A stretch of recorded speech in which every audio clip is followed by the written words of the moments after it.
हमारे वो लोग जो इस बात पर एतराज़ करते हैं कि जो टॉप लीडरशिप है वो खामोश क्यों है, जो टॉप लीडरशिप है वो एकदम से कैमरे पे क्यों नहीं आ रही, जो टॉप लीडरशिप है वो एकदम से कुछ क्यों नहीं कर रही।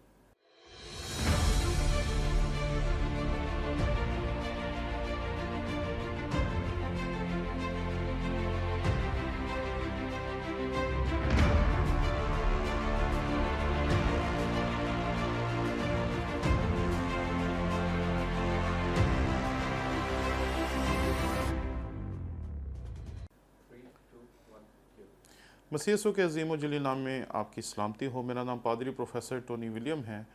चंद रोज़ पहले एक वीडियो हमारे सामने आई जिसके बीच में हमने देखा कुछ नर्सेज और मेडिकल स्टाफ थे जो नारे लगाते हुए एक इमारत में दाखिल हुए और वहाँ बैठकर वो अपनी इबादत करने लगे और इस बात का ऐलान करने लगे कि हमें भी यहाँ पर इबादत की इजाज़त होनी चाहिए। कुछ देर के बाद एक और वीडियो सामने आई जिसके बीच में ये कहा गया कि ये जो कुछ किया जा रहा है दरअसल ये माइनॉरिटीज़ के ऊपर एक तरह का जुल्म है और माइनॉरिटीज़ के साथ ऐसा नहीं किया जाना चाहिए कि वो जगह जो माइनॉरिटीज़ अपनी इबादत के लिए या मसीही अपनी इबादत के लिए इस्तेमाल करते हैं उसके ऊपर जाकर इस तरीके से नहीं करना चाहिए था। इस वीडियो को लोगों ने बहुत शेयर किया, व्हाट्सएप पे, फेसबुक पे, यहाँ वहाँ, और बहुत ज़्यादा इसको फैलाया गया। उसकी वजह से बहुत स्ट्रेस लोगों पे आ गया, बहुत लोग परेशान हो गए, बहुत डर गए। और जो दो वाक़यात हमारी नर्सेस के साथ हुए, एक कराची में और दूसरा फैसलाबाद में, इसको उसी किस्म का वाक़या समझा जाने लगा। लेकिन 3 मई सन 2021 को हमारे कुछ रहनुमा जो बैनुल मज़ाहिब मुकालमा और बैनुल मज़ाहिब हम-आहंगी पे काम करते हैं, उन्होंने जाकर दोनों गिरोहों की गुफ्तगू सुनी, उनकी बातें सुनी और उसके बाद उनकी सुलह करवाकर बात को ख़त्म कर दिया। उन लोगों में से चंद लोगों के नाम मैं आपके सामने पढ़ना चाहता हूँ। इनमें Pir Mohammad Zubair Abid, father James Channan, doctor Mohammad Ashraf head mental hospital, Khalida Salari MS dental hospital Lahore, Sakina Mehtab head nurse sister incharge, इसके अलावा प्रोफेसर डॉक्टर सलीम मैसी गौरी और डॉक्टर मोहसिन शौकत। इसके अलावा वहाँ पर सैमुअल प्यारा, तारिक भट्टी, सुलेमान भट्टी, आशिर जॉन और पास्टर नदीम भट्टी साहब थे जिन्होंने इस ना सिर्फ मुआहदे को लिखा बल्कि इसके ऊपर अपने दस्तखत भी किए। 3 मई सन 2021 को ये मसला एक तरह से इस सुलहनामे के मुताबिक हल हो गया। लेकिन 7 मई सन 2021 को यानी कि आज दोबारा एक मीटिंग की गई जिसमें दोबारा उन लोगों को बुलाकर उनको सुना गया और इस मीटिंग को लीड किया हमारी बहन शोनीला रूत ने, जो कि तहरीक इंसाफ की तरफ से मुकर्रर की गई हैं ताकि वो इस तरह के मसाइल को, अक़लियती अमूर को सुने और उनको हल करने में अपना किरदार अदा करें। उन्होंने इस सारे मसले को सुना, लोगों के साथ बैठ के उनकी तमाम शिकायतों को सुना, उनकी तमाम बातों को सुना और उसके बाद उनके दरमियान तस्फिया करवाया गया, उनके दरमियान सुलह करवाई गई और उसके बाद मुल्क पाकिस्तान के लिए वहाँ दुआएं की गई, पाकिस्तान जिंदाबाद के नारे लगाए गए और दोबारा से सारी फ़िज़ा को नॉर्मल कर दिया गया। लेकिन इस सारे मसले के बाद दो चीज़ें सामने आईं। एक तो वो ऑडिटोरियम जो था, जो दरअसल चर्च नहीं था, ऑडिटोरियम था, उसको चर्च के तौर पर इस्तेमाल किया जाता था, उसको एक बाकायदा हैसियत दे दी गई कि यहाँ पर अब सिर्फ मसीही ही इबादत करेंगे। यानी कि उस बिल्डिंग को जो ऑडिटोरियम था उसको चर्च की हैसियत एक तरह से उन्होंने दे दी। और दूसरी चीज़ कि उन्हें पहले 15 मिनट या 20 मिनट इबादत की इजाज़त थी और अब उन्हें इजाज़त दे दी गई कि वो जितनी देर चाहें वहाँ बैठकर इबादत कर सकते हैं, आधा घंटा, घंटा, जितनी देर चाहें। जब मैंने ये बातें वहाँ के जो पासमान हैं नदीम भट्टी साहब, उनसे सुनी तो मैंने इससे उस सारे तनाज़ुर में देखा जिसके बीच में हम फेसबुक पे, व्हाट्सएप पे अजीबोगरीब बातें कर रहे हैं, अजीबोगरीब चीज़ें शेयर कर रहे हैं। तो मैं समझ पाया कि हमें अभी तक पता नहीं कि हम जिस मुल्क में रह रहे हैं ये दुनिया का बेहतरीन, ना सही लेकिन बहुत खूबसूरत और बहुत आला मुल्क।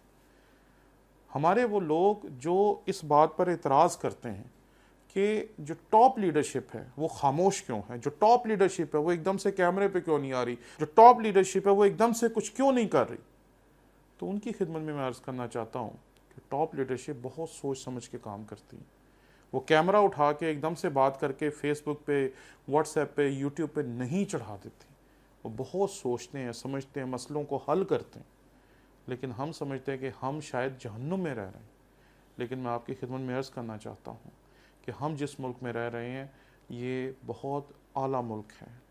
दुनिया में बहुत सारे ऐसे मुल्क हैं जहाँ आपको चर्च बनाने की इजाज़त नहीं होती। बहुत से ममालिक में मैं गया जहाँ पर हमें हॉल्स में इबादत करनी पड़ती है, जहाँ लोगों ने होटल्स में कोई ना कोई बड़ा हॉल कमरा लिया हुआ है जहाँ पर वो इबादत करते हैं, दुआएं करते हैं, प्रस्तिश करते हैं। तो आप पाकिस्तान को कैसे बुरा कह सकते हैं? हम बड़े बड़े चर्चेस हैं जहाँ 1000, 2000, 5000 तक लोग बैठ सकते हैं और खुदावन की इबादत कर सकते हैं। यहाँ पर आप खुदावन के कलाम को पढ़ सकते हैं, सुना सकते हैं। टीवी चैनल्स हैं, सेमिनार्स हैं, क्रूसेड्स हैं, बड़े बड़े मेगा इवेंट्स हो रहे हैं और आज भी हो रहे हैं। ये नहीं कि मैं 10 साल पहले की बात कर रहा हूँ, मैं सन 2021 के मई के महीने की बात कर रहा हूँ। आप लोग ये समझते हैं कि हमारे साथ पाकिस्तान में जो कुछ हो रहा है ये बहुत बड़ा जुल्म है, तो आपको पाकिस्तान से बाहर देखना चाहिए। आपको कभी बोको हराम के बारे में पढ़ना चाहिए। ये वो शख्स था जिसने अपने मुखालिफ ग्रोहों के बच्चों को, ख़ानदानों को ज़िंदा जला दी। ये वो था जिसने मसीहियों को ज़िंदा जला दी। ये वो था जिसने लोगों को मारा, पता नहीं कितने लाख लोगों को कत्ल करने का इल्ज़ाम उसके सर पर है। ये जुल्म है जो अपने मुखालफिन को मार ही देते हैं। अगर आपने और ज़्यादा जानना है तो आप ज़रूर मशीन गन प्रीचर फिल्म देखें। उसमें आपको पता चलेगा कि कैसे एक पादरी हैं जो कि अफ्रीका में लोगों को बचाने के लिए बंदूकें उठाता है। आप सुबह उठते हैं, आप दुआएं करते हैं, बाइबल पढ़ते हैं, तैयारी करते हैं ताकि जाके आप खुदावन का काम कर सकें। लेकिन मशीन गन प्रीचर जिस बंदे का नाम है, वो जब सुबह उठता है वो अपनी बंदूकें तैयार करता है, अपनी गन्स तैयार करता है, अपने लोगों को तैयार करता है, उसके बाद दुआ करता है और फिर निकलता है लोगों को उन दहशत गर्दों से बचाने के लिए जो बोको हराम और उसकी दीगर तंजीमों के तहत हैं और जिनको जान का ख़तरा है। ये है जुल्म। हम जिस मुल्क में रह रहे हैं ये इन हज़ारों मुल्कों से बेहतर है और हम जब इस मुल्क की पॉजिटिव पिक्चर बनाना चाहते हैं तो वो इसलिए बनाना चाहते हैं कि ये मुल्क सचमुच बहुत बेहतर है।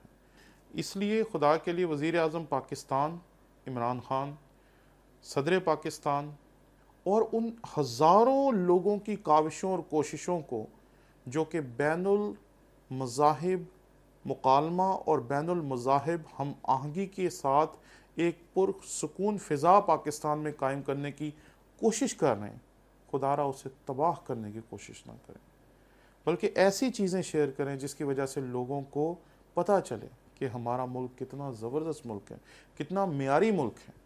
हम एक छोटा सा वाक़या होता है और उसके ऊपर इतना शोर मचा देते हैं। लेकिन मैंने आपको जिन दास्तानों के बारे में बताया वो सच नहीं है, वो 100% सच हैं। तो इसलिए अपने इस मुल्क के लिए दुआ करें कि खुदा इसे और ज़्यादा बेहतर बनाए, और ज़्यादा अच्छा बनाए। और टॉप लीडरशिप के ख़िलाफ़ बातें करना लोगों को पसंद है, वो आप जी भर के करें, लेकिन खुदारा ऐसे लीडरों के लिए दुआ करें जिनका ज़िक्र हमने पढ़ा, जिनमें फ़ादर जेम्स चंदन हैं, सैमुअल प्यारा हैं, पादरी नदीम भट्टी हैं, डेविड सिंधु है और इस तरह के बहुत सारे लोग हैं, बहन सुनीला रूथ हैं। इन लोगों के लिए दुआ करें कि जैसे इन्होंने इस मसले को बेहतर किया, सारे मसले को ख़त्म किया, इस वीडियो को लोगों तक पहुंचाएं ताकि वो ये समझ सके कि कैसे टॉप लीडरशिप ने एकदम से इस सारे मसले को हल कर दिया है। और वो वीडियोस जो शायद इस तमाम माहौल को ख़राब करने का बायस बन रही हैं, उनको अपलोड करना छोड़ दें। शुक्रिया।